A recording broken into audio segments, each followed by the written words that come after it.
മാസങ്ങൾ നീണ്ട സ്വദേശിവൽക്കരണ നടപടികൾ സൗദി അറേബ്യയിൽ അന്തിമഘട്ടത്തിലെത്തി. സമയപരിധി ഇന്ന് അവസാനിക്കുമ്പോൾ ഇനിയും നിയമവിധേയരാവാത്ത 10,000-കണക്കിന് വിദേശികളെ കാത്തിരിക്കുന്നത് കടുത്ത നടപടികളാണ്. പരിശോധനാ നടപടികൾ നൽകുന്ന ആശങ്കയ്ക്കപ്പുറം സൗദിയുടെ തൊഴിൽ മേഖല ശുദ്ധീകരിക്കപ്പെടുമെന്ന പ്രതീക്ഷയാണ് ഇപ്പോൾ പങ്കുവയ്ക്കപ്പെടുന്നത്.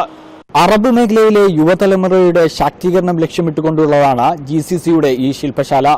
തൊഴിലില്ലായ്മ രൂക്ഷമായത് പരിഹരിക്കുകയാണ് ഇതിന്റെ ലക്ഷ്യവും. സമ്മേളനവേദിയിൽ നിന്നും ക്യാമറമാൻ അലക്സ് നിലമ്പൂരിനൊപ്പം Shamseer Shan, India Vision, Dubai.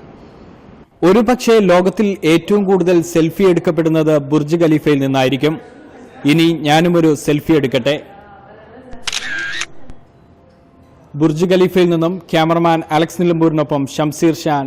വെട്ടിപ്പിടിക്കാനും കരുതി വയ്ക്കാനും ലോകം മുടക്കുന്നത് കോടികൾ. സുരക്ഷയ്ക്കും പ്രതിരോധത്തിനും ലോകം എത്ര പ്രാധാന്യം നൽകുന്നുവെന്നത് വിളിച്ചോതുകയാണ് ഇന്റർസെക്ട് മേള. ക്യാമറമാൻ അലക്സ് നിലമ്പൂരിനൊപ്പം Shamseer Shan, India Vision, Dubai. വളർത്തുനാടായ ബഹ്റൈൻ നൽകിയ സൗഭാഗ്യങ്ങളെ നെഞ്ചേറ്റുകയാണ് മുഹറക്കിലെ ഈ മലയാളിക്കൂട്ടവും.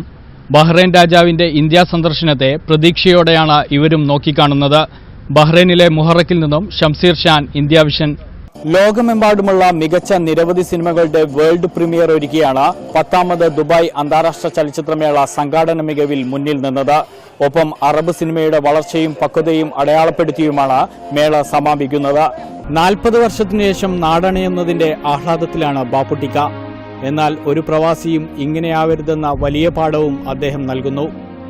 ഈ ദൃശ്യങ്ങളിൽ കാണുന്നതുപോലെ മനോഹരമായി രൂപകൽപ്പന ചെയ്തിട്ടുള്ളതാണ് ട്രാമിന്റെ ഓരോ ക്യാബിനുകളും. സിൽവർ, ഗോൾഡ്, സ്ത്രീകൾക്കും കുട്ടികൾക്കുമുള്ള ക്യാബിനുകൾ എന്നിങ്ങനെ ട്രാമിന്റെ ഓരോ കോച്ചിനെയും വേർതിരിച്ചിരിക്കുന്നു. ദുബായ് ട്രാം സർവീസിനെ ആഗോള നഗരം ഏറ്റെടുത്തു കഴിഞ്ഞു.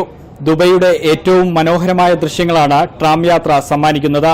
അതുകൊണ്ടുതന്നെ വിനോദസഞ്ചാരികളായിരിക്കും ട്രാം സർവീസ് ഏറ്റവും കൂടുതൽ ഉപയോഗപ്പെടുത്തുക. ദുബായ് ട്രാമിൽ നിന്നും ക്യാമറമാൻ അലക്സ് നിലമ്പൂരിനൊപ്പം ഷംസീർ ഷാൻ.